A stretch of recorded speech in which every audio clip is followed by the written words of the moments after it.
Now, for me personally, there aren't a lot of things that are more soothing than a realistic, graceful flower illustration. Now, you might not be in that group, but I have heard from many students that watching an artist create is one of the most oddly satisfying things. So, I'm going to take you behind the scenes with me today while I create that orchid piece. Now, because this is created on handmade paper, I decided to create the composition and really solve all of the problems that I might run into on my iPad and then transfer that to the handmade paper. The handmade paper is much more delicate, and so if I make mistakes or change my mind or switch up the composition, it can ruin the paper. So all I did is I created the illustration and then I simply traced it onto this handmade paper. So you can see there's a lot of beautiful texture on there. It is cotton rag by a company called Fabulous Fancy Pants. I will have them linked down below. I turn the brightness to as full as it can go, and then I just trace it over very lightly with my pencil. Again, the goal is to avoid any scarring on the paper, and so I really make sure that I'm solving all the problems on the iPad before then. So once I have it transferred to the paper nicely, it's time to start adding the ink in. I'm going to zoom you in here. I will be using my micron pens. I usually use 3 different sizes. I have 3 different sizes on hand. I have the 03, the 01, and the 005. The 01 is my main size. It's the size that I tend to go for, and it's what I will be using, I think, exclusively for this piece. I can't quite remember.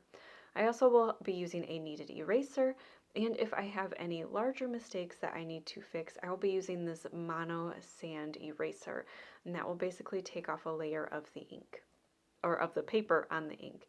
Now I do also have this mono zero in case I want to get into any like really small areas, but since I'll be using ink, I probably won't need that, but it is one of my favorite erasers to use.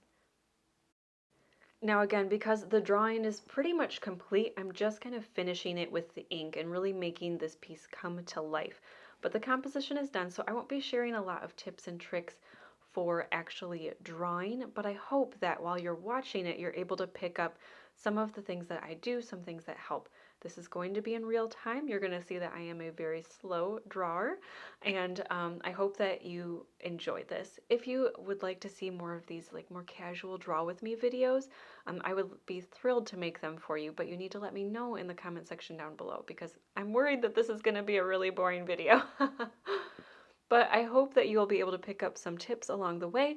If you have any questions, whether it's just about what I'm doing or any tips that you would like clarification on, please let me know in the comment section below. I would be thrilled to answer those for you.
Now, if you are interested in up-leveling your drawing abilities and you'd really like to take drawing flowers or even other things like birds or butterflies or just the other things that we draw on this channel, I have a free mini course that I will have linked down below. That is a 5-day series of a short video every day where I share a tip. I have seen people just completely change in their abilities. It's almost like I love just watching light bulbs go off as people are taking that mini course. If you'd be interested in taking it and up-leveling your own drawing skill, I will have that link down below. It is my free drawing mini course.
one quick tip that I'm going to throw in here that I see a lot of beginning artists struggling with is having just kind of random stems around. Make sure that your stems, everything is very intentional.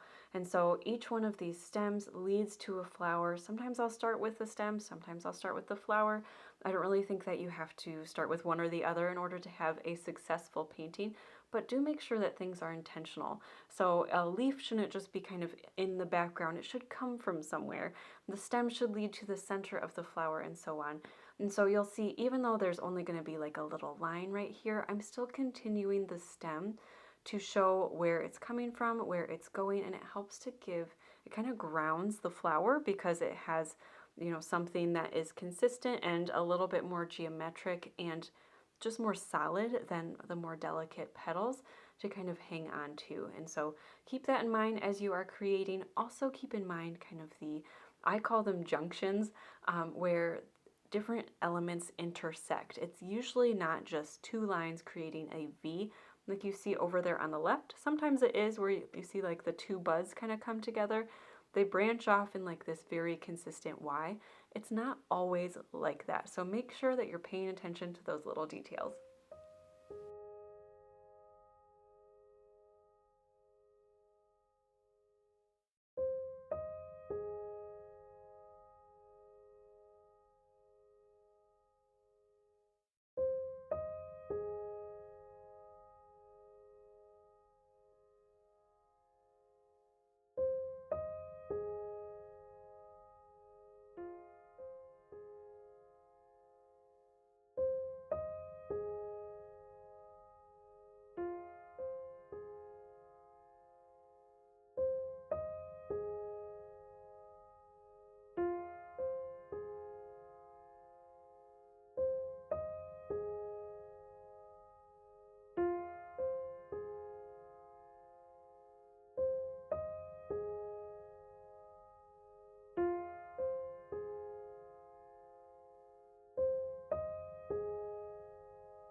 Now, one thing that I find extremely difficult is keeping these nice, kind of elegant long lines consistent. And so when I put down the pen again to kind of continue the line, you can see that it got irregular there and a little too thick.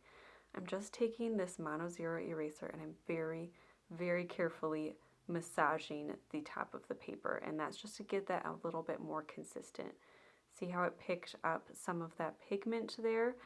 So then I use that kneaded eraser to just kind of dab it down.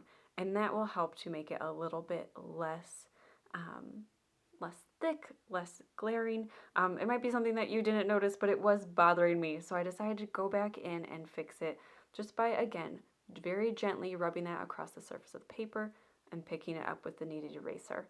I can then go back with my pen if I need to, but you don't want to overwork this piece. That can be more damaging to the paper if you kind of keep going back over it. So sometimes a little scrape like that will help to fix it, and other times you can make it worse. So be very careful if you're going to pull out that mono eraser. In order to get rid of the pencil strokes on this paper, I'm just going to take my knead eraser and then gently massage it back and forth like that. So how I'm just rolling it. For more stubborn spots, I might kind of pick at it, but in general, I'm just going to be kind of rolling it across the surface of the paper. Again, I don't want to damage the paper, this very delicate cotton paper. I just want to pick up the pencil that is left over. And that is the finished painting. I did create 2 pieces in this series for Inktober. I will be selling the original pieces on the handmade paper on November 1st, and after that there will be a very limited collection of art prints that will be available for sale if you're interested in purchasing these. They are designed to go together, but they're beautiful enough on their own that they can hang independently of the other. So I hope that you enjoyed this video. Again, if you would like to see more of these more casual draw with me videos, let me know in the comments down below. And until next time, happy drawing.